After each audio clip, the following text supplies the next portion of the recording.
கர்த்தர் எங்களோடு கூட இருந்தார், இவர்களே நடக்கிறது என்று சொல்லி கிதியோன் சொல்கிறான்.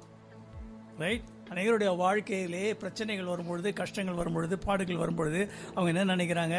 எந்த காரணத்தினாலே எனக்கு பிரச்சனை வருகிறது என்று நினைக்கிறாங்க இல்லையா?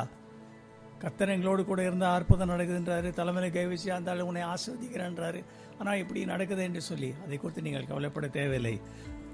Knowing the mind of God is the greatest gift that you will have. ஆண்டவர் என்னை பற்றி என்ன நினைக்கிறாருன்னு சொல்லிட்டு உங்களுக்கு கரெக்டாக தெரிஞ்சிருந்தான், அதை காட்டிலும் மேலான பெரிய காரியம் எதுவுமே இல்லை. அது எல்லாத்தையும் பேச மாட்டார்.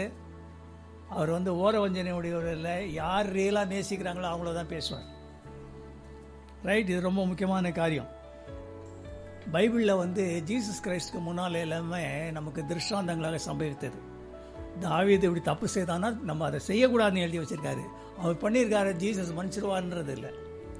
ஜீசஸ் பேசும்போது எல்லாமே டைரெக்டாக ஹிட் பண்ணார்.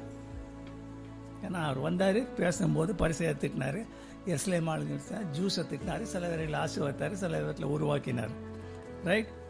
ஆனால் இயேசு கிறிஸ்துக்கு அப்புறம் பவுல் எழுத போது ஆவிக்குரிய சபைக்கு எப்படி சபை நடத்துறது, எப்படி நீங்கள் கூட வரவங்களை நீங்கள் சந்தோஷப்படுத்துறது, உருவாக்குறதுன்ற கொடுத்து சொல்லியிருக்காரு. கடைசியிலே வெளிப்படுத்துறது. ரைட்? இப்போ ரொம்ப முக்கியம். இப்போ என்னென்னா ப்ராப்ளம் என்னென்னா, அநேகருடைய வாழ்க்கையிலே they should not twist and turn the things in the Bible according to the will and the plan. நிறைய பேர் பார்த்தீங்கன்னா நிறைய வசனங்களே தங்களுக்குன்னு மாற்றிக்கிட்டு இதுதான் லென்ட்டுன்றாங்க இல்லையா? பைபிள் என்ன சொல்லுதுன்னு பார்ப்போம் ஒரு 10 மினிட்ஸு. அதுக்கப்புறம் நீங்கள் சோர்ந்து போயிட்டு வந்திருந்தா ஏன் வாழ்க்கையில் இந்த மாதிரி நடக்குதுன்னா அதுக்கான பதிலை சொல்ல போகிறேன். Right?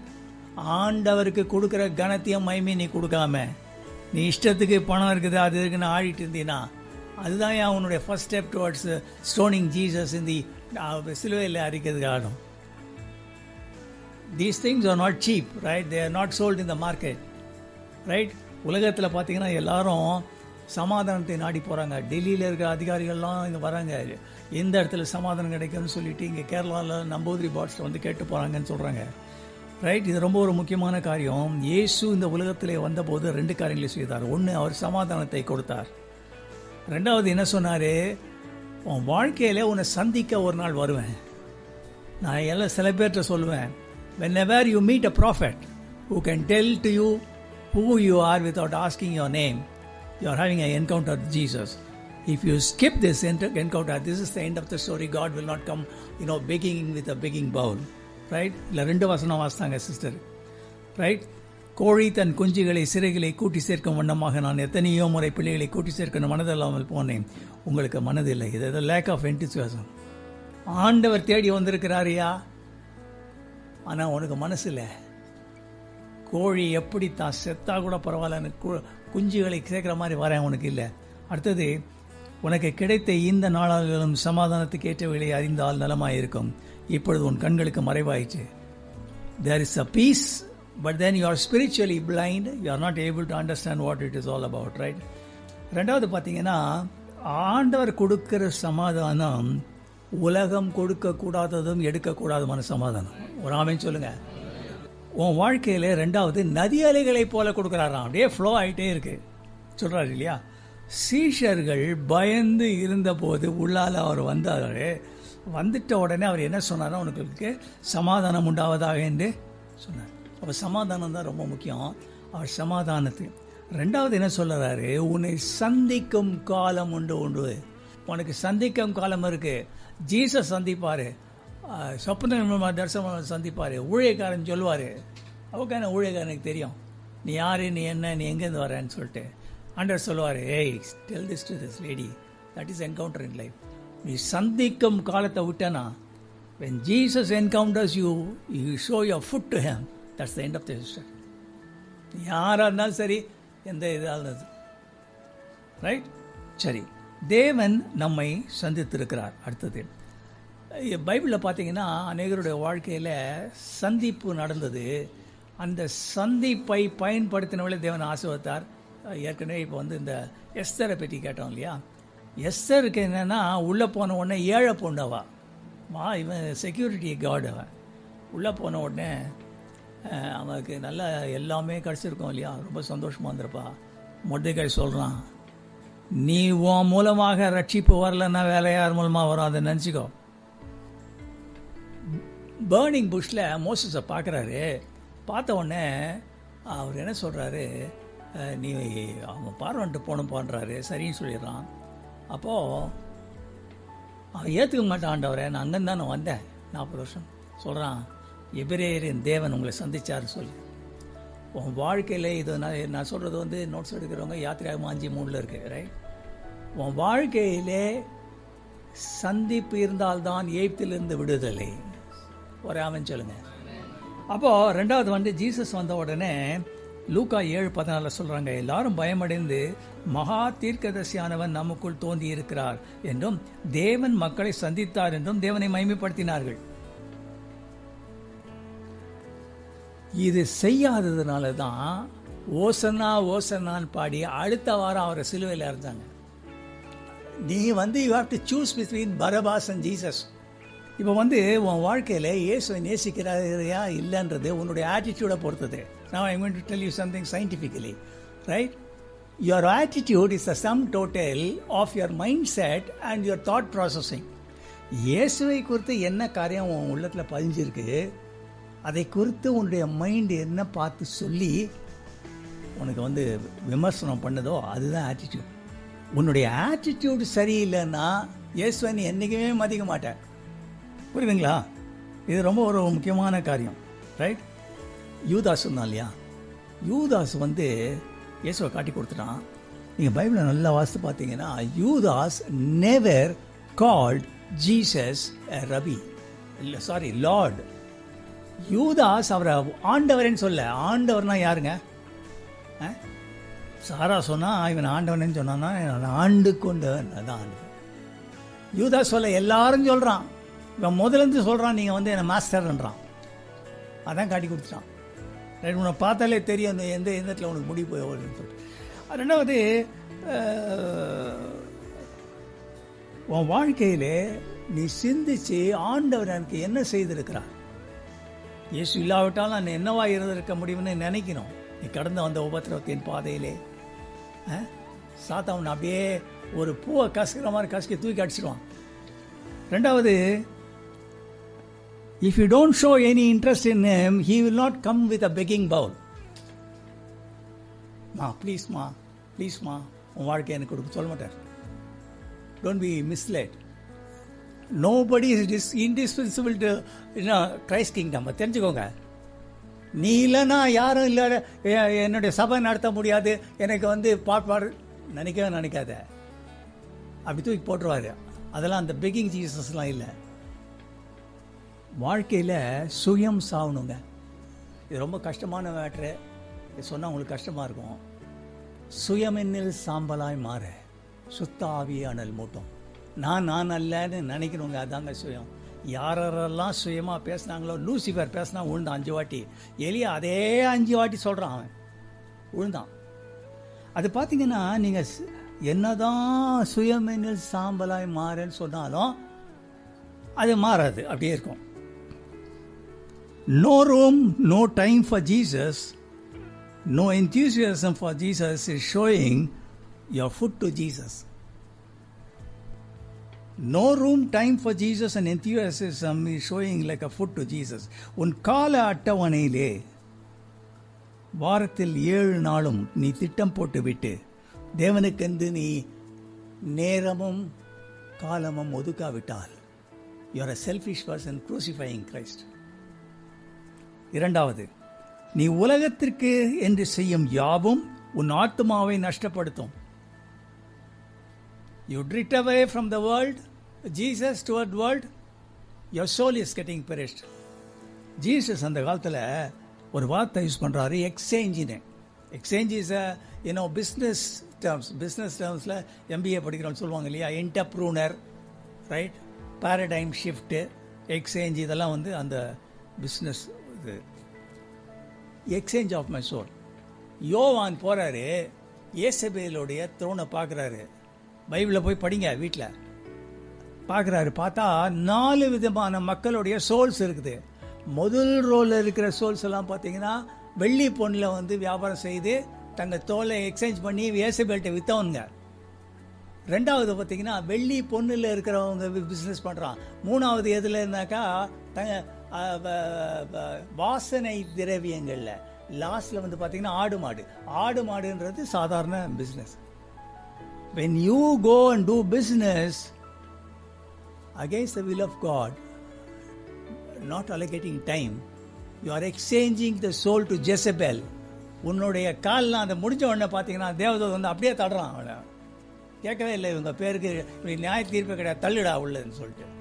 Don't think, spiritualism is a weak thing, There are dangerous things. You must know that. When God says, do this, you must do this. Otherwise, Satan will strike you back. Alright. மூன்றாவது, நீ உலகத்திற்கு செய்யும் யாவும் நித்தியத்துக்கு உன்னை புறம்பாக்கும். The more you do for the world, it will push you away from the eternity. நான்காவது, மாயையான காரியங்களை நம்பி போகிறவர்கள் தங்களுக்கு வரும் கிருபைகளை போக்கடிக்கிறார்கள். If you run away back to with the vanity, you lose something precious. That's your soul. உன் வாழ்விலே எது முக்கியம் என்று எண்ணுகிறாயோ அதுக்கு தான் நீ நேரமும் காலமும் உயர்ப்பார். உனக்கு பிஸ்னஸ் தான் முக்கியம், எனக்கு வேலை தான் முக்கியம்னு இருந்தா நீ அதுக்கு தான் என் டைம் போடுவேன். காலையிலேருந்து 6 மணிலேருந்து 7 மணிலேருந்து 8 மணிலேருந்து. கடைசியாக உன் நாட்கள் எண்ணும் அறிவு உனக்கு வேண்டும். இறுதியில் இயேசுக்காய் வாழ எண்ணுவாய், ஆனால் ஆன்மீகப்படி எண்ணம் செயல் முடியாது. சில பேர் சொல்லுவாங்க, எனக்கு வட்டம் ரிட்டையர் ஆகட்டும் பிரதர். என்ன பிரதர், என்னை பார்க்கவே முடியாது. ஏன் பிரதர், ஃபாரின் போகிறீங்களா? இல்லை பிரதர், ஓடி வேலை செய்வேன். 10 இருக்கு, எங்கே செய்வேன்? ரைட், நல்லா கவனிங்க. ஏசா ஒரு வேலை கூழிற்காக தன் சேஷ்ட புத்திர பாகத்தை அலட்சியம் பண்ணினான். பின்னர் அதை கண்ணீருடன் தேடியும் அவன் அதை கிடைக்கவில்லை. புரியுதுங்களா?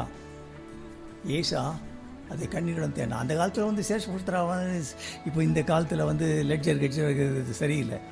லோத்தின் மகன்கள் அழைக்க சென்றபோது அவர்கள் பரியாசம் பண்ணினார்கள். சொல்கிறான், நெருப்புழ போத்துறா, தேவதூதன் வந்துட்டான்டா வீட்டுக்குன்றான். படான பீலையாம் தீர்க்கதரிசி பண ஆசையினால் வஞ்சகத்தின் கூலிக்கு விரைந்தோடி குறி சொல்ல செய்து பட்டயத்தினால் கொல்லப்பட்டான். உங்களில் ஒருவனாக எண்ணப்பட்ட யூதாஸ் நாண்டு கொண்டு செத்தான். இவங்கெல்லாம் பார்த்தீங்கன்னா சந்திக்கும் காலத்தை அறுத்துக்கல, ஆன்மீகத்தை அலட்சியம்னா. Right? Don't think that this man will be talking like that. Don't lady has already testified that he will எச்சரிக்கை பண்ணுவார்னு. இந்த உத்தரம் உனக்கு விரோதம் சாட்சி சொல்லும். I am very sorry to say this. Turn your ways today. God told me to tell this. I prepared something else which is going to tell. நல்லா கவனிங்க. Have you any room for Jesus, who you bore your load of care? As he asks permission, sinner will you let him in? Time for business, time for pleasure, not for Christ the crucified. As he knocks at the door, patiently, sinner, will you let him in? எல்லாத்துக்கும் ஒரு time இருக்குல்ல. காலையிலேருந்து சாயங்காலம் வரைக்கும் night 10. என்கிட்ட ஒரு அம்மா சொல்கிறாங்க, உலகத்து பிரகாரமாக ஓடியாடுறவங்க, ஆண்டவர் அவங்களுக்கு நல்ல சோத்தை கொடுத்துருக்காரு பாருங்க. அந்த அம்மா சொல்கிறாங்க, ஒரு நாளைக்கு 24 மணி நேரம் 10 பேர். இவெல்லாம் பார்த்தீங்கன்னா பீட்லஸ்னு ஒருத்தர் தான். அவன் சொல்கிறான், பாடுறதுக்கு டைம் இல்லைடா, 8 days a weekனு ஒரு பாட்டு பாடினான். பாடணுன்னு செத்துட்டாங்க. 7 நாள் படிச்சுட்டு அவர் ஓய்வு தர, அதுலேயே ஒரு நாள். இவனுக்கு 8 நாள் வேணுமா கிட்டார் அடிக்கிறதுக்கு? ஓ நான்சென்ஸ். சரி, அப்போ பாருங்கள், ஆல் ஆர் நாட் சின்னர்ஸ். இப்படி செய்கிறாங்கல்ல, இவங்க எல்லாமே பாவங்க இல்லை. நல்லா தெரிஞ்சுக்கோங்க. I'm going to come back to the lighter side of the. இப்படி பண்ணுறாங்க, இவங்க எல்லாம் பாவங்களா? இல்லை. சில பேருடைய வாழ்க்கையில் எப்படி நடந்திருக்கோன்னா, தேவன் வாக்கு தத்தத்தை கொடுத்துருப்பார், அதை தாமத்து கொண்டு இருக்கோம். தாவீது மாதிரி அவனை கேட்டான் ராஜா வாங்கணும்னு சொல்லிட்டு, அவன் பாட்டா இருக்கிற ஆடை வச்சுக்கின்னு இது பண்ணிக்கின்னு காத்தின்னு இருந்தான். அது பெருசு கூட இல்லை, சின்ன மந்தைதான் சொல்லுது. தீர்க்க தரிசனம் தாமதமாகிறது. ஆபகுக்கிட்ட வார்த்தை கொடுத்தாரு. அப்புறம் அவர் கூப்பிட்டு சொல்கிறார், தீர்க்க தரிசனம்லாம் லேட்டாகும்ன்றான்றாரு. ரைட்? சொப்பனம் நிறைவேறாமல் இருக்குது. 17 வருஷம் இருக்கும்போது அவனுக்கு சொன்னது 13 வருஷம் கழிச்சு அவன் ஒன்றுமே ஆகலை. திரும்ப பெற முடியாது. யோவல்கிட்ட சொன்னார், நீ இதெல்லாம் உனக்கு திரும்பி கொடுத்துறேன்னு. அவன் திருப்பி கேட்குறான், எங்கேயா கொடுக்குறான்னா எல்லாம் இன்னும் பட்னியாக இருக்கிறாங்கன்னு. அவர் சொன்னார், இல்லை தேசமே பயப்படாதே, பெரிய காரியங்களை தேவன் உனக்கு செய்வார் சொல்கிறார். அப்போது இட் இஸ் ஜினைன்னு ஒன்று ப்ராப்ளமாக இருக்கலாம். நீ ஆண்டவரை தேடி இருப்ப, வாக்குத்தத்தம் கொடுத்துருப்பாரு, தீர்க்கதரிசனம் சொல்லியிருப்பாரு, ஆனால் நடக்கல. Don't worry. அப்படி இருந்ததுன்னா தேவன் உனக்கு உதவி செய்வார். ஆனால் நீ என்ன பண்ணக்கூடாதுன்னு சொல்கிறேன், இது ரொம்ப முக்கியம். அதுக்கப்புறம் நம்ம வேத உதாரணங்களுக்குள்ளே கடந்து சொல்லலாம்.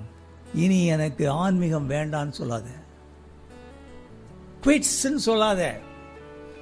பைபிளில் பிரசங்கியிலே 3வது அதிகாரம் 1-3 வரைக்கும் வாசித்து பாருங்க. நிறையா காரியம் சொல்லியிருக்கு. அழ ஒரு காரியம், சிரிக்க ஒரு காரியம், கட்ட ஒரு காரியம், உடைக்க ஒரு காரியம் இருக்கு. எங்கேயுமே there is a time to குவிட்ஸ்ன்னு சொல்லலை அவன் ஞானி. ஒரு ஆமேன் சொல்லுங்க. இதுதான் ஃபர்ஸ்ட் டைம் கேள்விப்படுறீங்க நீங்கள். அவன் சொல்லலை there is a time to குவிட்ஸ்ன்னு சொல்லலை, அதை விட்டுட்டான். ஆன்மீகம் எனக்கு தேவையில்லைன்னு சொல்லாத. அடுத்தது பார்த்தீங்கன்னா பேக் ஸ்லைட் ஆகி பழைய நிலைக்கு போயிடுறாயா அப்படின்னு சொல்லாத. ஏன்னா முந்தின நிலையை பார்க்கலாம் உனக்கு பிந்தின நிலை மோசமாயிடும்னு போட்டிருக்கு பைபிளில், ரைட்? அடுத்தது நீயா ஒரு புதிய பாதையில் போட்டு போவாத, ரைட்?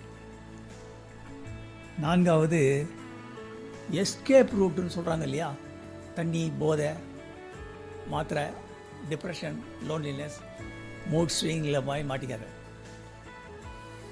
யோசிப்பு ஒரு சொப்பனம் கண்டான் இல்லையா, அவனுடைய வாழ்க்கையில் எப்படி ட்ரிஃப்ட் ஆகிறான்னு சொல்ல பாருங்கள். லாஸ்ட் மினிட்ல அவனுக்கு அவன் 17 வயசில் இருந்தானே, 29 வயசுன்னு வச்சுக்கோங்களேன்.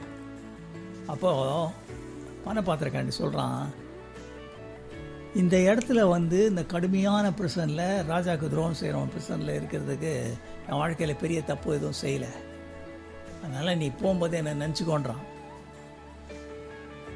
அவன் நினைக்கலன்னு வச்சுக்கோங்க, ஏதோ காரியம் ட்ரை பண்ணிட்ட பிரதர், இனிமேல் வேறு வழி இல்லை, நினைக்காத.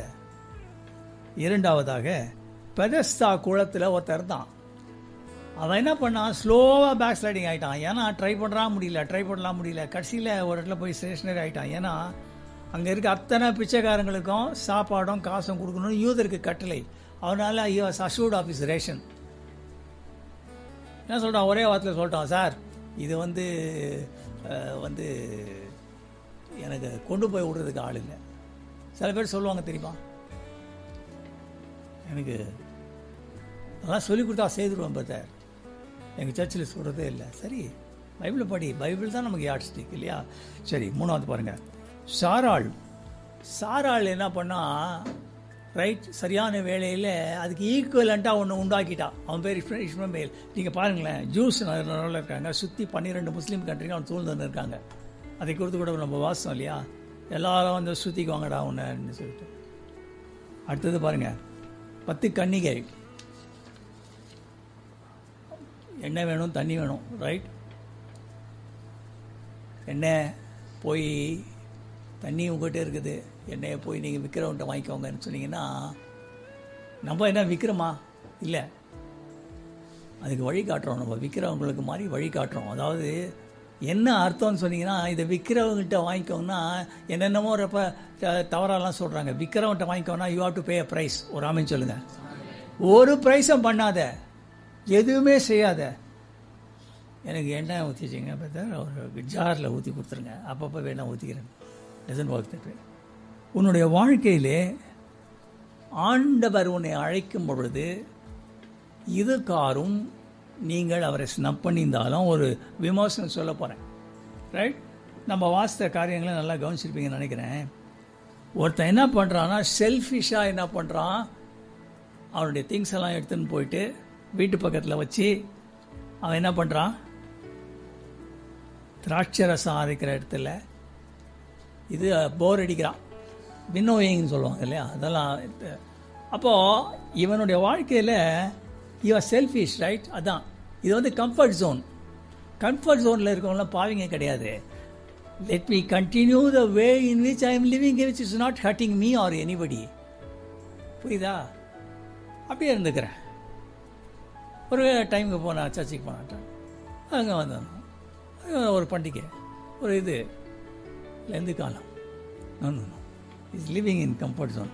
2வது, அப்போது கிதியோன் போரடிக்க ஓப்ராவில் செய்தான், இது தான் மட்டும் நன்றாக இருக்க வேண்டும், நான் சுகத்தை அனுபவித்தால் போதும், எனக்கு ரட்சிப்பு இருந்தால் போதும் என்று சொல்லுகிற கம்ஃபர்ட் ஜோன் மனிதர்கள். நீங்கள் கிதியோன், இப்போ உங்களெல்லாம் இப்போ கிதியோன் ஸ்டேஜ் கொண்டாட்டேன், இதில் நல்லா உங்களுக்கு வெற்றி வரப்போகுது, நல்லா கவனிங்க. நான் இங்கே ஒரு ஒரு ஒரு காரியம் சொல்கிறார் ஆண்டவர். அதுக்கு வந்து அவன் என்ன பதில் சொல்கிறான்னா, சார் எங்கள் இல்லை ஆண்டவர்லாம் இருந்தால் நாங்கள் ஏன் சார் இப்படி இருக்கிறோம், ரைட்? அதுக்கு அது மாதிரி இருக்கலாம் நிறைய பேர். இப்படிலாம் ஆயிடுச்சு, உங்களுக்கு தெரியும்ல, ஆண்டவர் எங்களோட கூட ஏன் நடக்குது? No no no no right. அடுத்தது, நீ உன்னை குறித்து என்ன நினைக்கிறாயோ முடிவெடுக்கிறாயோ அதை வைத்து தான் உன்னுடைய ஆன்மீக முன்னோட்டங்களை முடிவு செய்ய முடியும். கர்த்தர் எங்களோடு கூட இருந்தால் பிதாக்களுக்கு செய்த அற்புதம் கேட்குறான். டேய் அவன் கேட்குறான், சார் அவன் யார்? ஏஞ்சல்கிட்ட கேட்குறான், சார் இது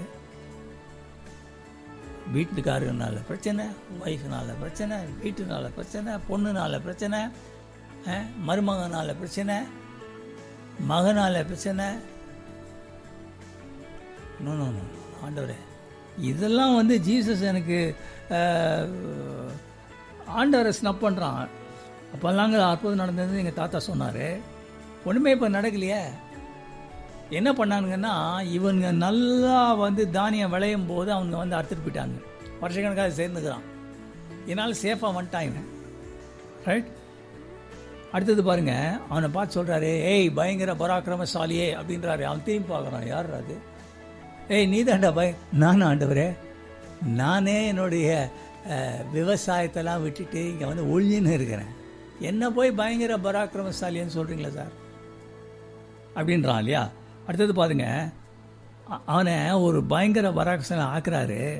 is are not willing to accept the new things that God is going to do in your life. Andrew உங்களை வச்சு பெரிய காரியங்க செய்ய போகிறானா? சார் இல்லை என்னை விட்டுருக்கேன் சார், நானே கஷ்டத்தில் இருக்கிறேன் அப்படி சொல்கிறாரு. பராக்கிரமசாலின்னா அவன் சொல்கிறான், நானே எங்கே சார்?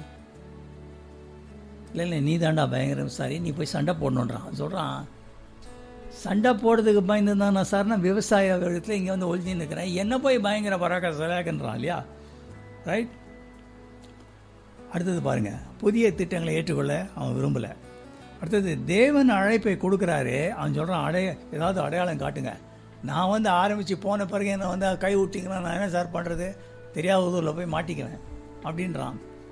ஆனால் ஒரு ராஜா இருந்தான், அவன் சொல்கிறான், ஆண்டவர் கேட்குறாரு, ஒரு அடையாளம் வேணும் பார்ப்பாரு. வேண்டான்ட்டான் அவன். அவர் சொல்கிறாரு, ஒரு கன்னியை கற்பது அது குமாரனை பெறோ, அதுதான் அடையாளம்ட்டார். ஓல்டு டெஸ்டமெண்ட்டில் வந்து அடையாளம் கேட்டாங்க, கொடுத்தாரு. நியூ டெஸ்டமெண்ட் கொடுத்துருக்கலாம், பட் இன்றைக்கி டேட்டில் வந்து ஆண்டவர் தான் நமக்கு அடையாளம். ஒரு ஆமென் சொல்லுங்கள், ரைட்? அடையாளம் கேட்குறான். அடுத்தது, அவனுக்கு இன்னொரு காரியம் புரியல. தாவீதுக்கு தெரிஞ்ச ஒரு காரியம் புரியல. அவன் என்ன சொல்கிறான், பட்டயத்தினாலும் ஈட்டினாலும் ரட்சிக்கிறவர் அல்ல. அவன் சொல்கிறான், நான் வந்து போரடிக்கிற ஆள், எனக்கு டெக்னாலஜி அதுதான், நான் எங்கே போய் சார் சண்டை போட போகிறேன்? அது கஷ்டம், எனக்கு டெக்னாலஜி தெரியாது. அவன் சொல்கிறான், டேய் இஸ்ரவேலர் விருத்த சேதனம் இல்லாத நாயிடாவன், அவனை வந்து நீங்கள் கொடுங்க, நான் ஒரு ஆள் ஆட்சி போட்டுறான்றான். அந்த டெக்னாலஜி தெரில அவனுக்கு இல்லையா? ஓகே. அடுத்தது பாருங்கள், இன்னொரு காரணம் சொல்கிறாரு, இந்த மீதியானெல்லாம் பயந்து இருக்கிறாயா சொல்லிட்டு கொண்டு போய் நைட் காட்டுறாரு. பார்த்தா அவன் பயந்து இருக்கிறானுங்க. இந்த கிறிஸ்தவர்களுக்கு என்ன தெரியுமா, அந்த பிசாசுனா பயமாக இருக்குது பிரதர், என்ன வந்து தாக்கிடுவான்னு பயமாக இருக்குது பிரதர், நீங்கள் ஜெயிச்சுக்கோங்க பிரதர், அச்சா நீங்கள் வாங்கிக்கோங்க பிரதர், புரியுதுங்களா? அப்போது ஆண்டவர் இது பண்ணுவார். இவர் சொல்கிறான், மீதியானெல்லாம் கஷ்டம் தான், எங்களை உயிரெடுக்கிறாங்க. இல்லை அவனுக்கு பயந்து இருக்கிறாங்கன்றாரு, ரைட்? அடுத்தது பார்த்தீங்கன்னா, ஒரு காலத்தை அவர் சொல்கிறாரு, சரிப்பா எல்லாம் நாங்கள் பார்த்துக்குறோம், நீ முதல்ல போய் உங்கள் வீட்டில் இருக்கிற இருளின் பலிபீடத்தை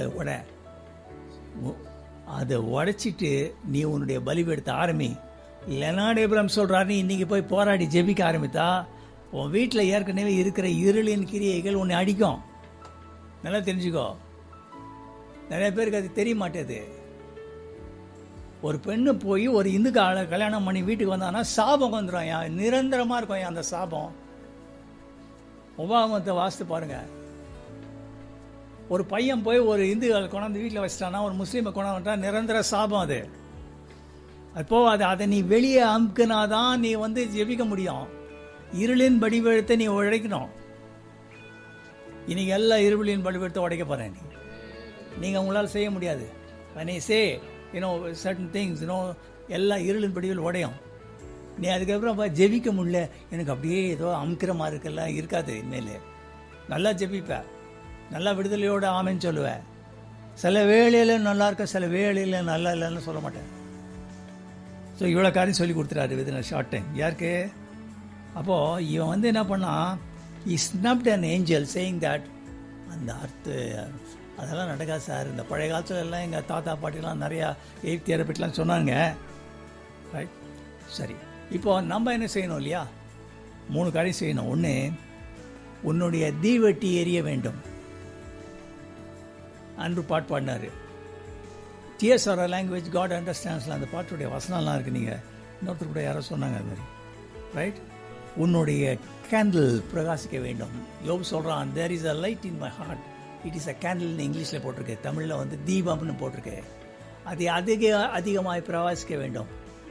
நீ இருக்கிறன்னா அந்த இடத்துல தெரியும். அந்த இடத்துல ஒரு அம்மா, அட நான் இந்த மாதிரி சாட்சி சொல்லுமா நினச்சேன், அட்லீஸ்ட் ஆட்டோக்காரனா சொன்னான் ஏதோ ஜப்ப கூட்டம் நடக்குதுன்னு. இல்லை அந்த மாதிரி யாருமே இல்லை சார்னு சொல்லிட்டு தான் நான் என்ன பண்ணுறது. உன்னுடைய தீபம் எரியணும். 2வது, உன்னுடைய பானை உடைக்க வேண்டும். அப்படின்னா என்னென்னா 2 விதத்தில் உடைக்கலாம். நந்தவனத்தில் ஒரு ஆண்டி 4-6 மாதமாய் குயவனை வேண்டி கொண்டு வந்தான ஒரு தோண்டி அதை கூத்தாடி உடைச்சானே போண்டி. இது சைவ சித்தரை எழுதினது. 4-6 மாதம்னா 10 மாதம் பண்ணி ஒரு தோண்டி கொண்டு வந்தான். ஆனால் நம்ம உடைக்கும் போது என்னன்னா, உள்ளுக்குள்ளே இருக்கிற லைட்டு ஜீசஸ் தெரியும். உன்னில் இருக்கிற ஒளியை கண்டு தான் யார் ராஜாக்கள் வருவாங்க. சும்மா உட்காந்து இருந்தால் வரமாட்டாங்க யாரும். லைட்டை பொருத்தியா முதல்ல வருவான், மக்கள் தேடி வருவான், எங்கே இருக்குதா ஒளின்னு சொல்லிட்டு. ராஜாக்கள் ஒன்று நடந்து வருவார்கள். Let your light shine for Jesus. இந்த சின்ன பசங்களாம் சொல்லி கொடுக்குறோம் இல்லையா? ரைட். அடுத்தது, எக்காலம் ஊத வேண்டும். இது நல்லா புரிஞ்சுக்கோங்க, இது உங்களுக்கு நிறைய பேர் தெரிஞ்சிருக்காது. எக்காலம் 4 காரியங்களுக்காக ஊதுனாங்க இஸ்ரேல் புத்திரர். முதல் காரியம் என்னன்னு சொன்னீங்கன்னா, enemy at sight. நீங்கள் நோட்ஸ் எடுக்கிறவங்களுக்காக சொல்கிறேன். why did they blow trumpet? enemy at sight. 2வது, கூடுகைன்னா என்ன? கேதரிங்ஸ். அடுத்தது பார்த்தீங்கன்னா மார்ச் ஆன், முன்னேறி செல்லுங்கள். அடுத்தது விக்டரி. அப்போது உங்கள் வாழ்க்கையில் இந்த 4 காரியங்களை எக்காலம் ஊத்தும்போது செய்கிறோம்னா இதெல்லாமே எவாஞ்சலிசத்தை குறிக்கிறது.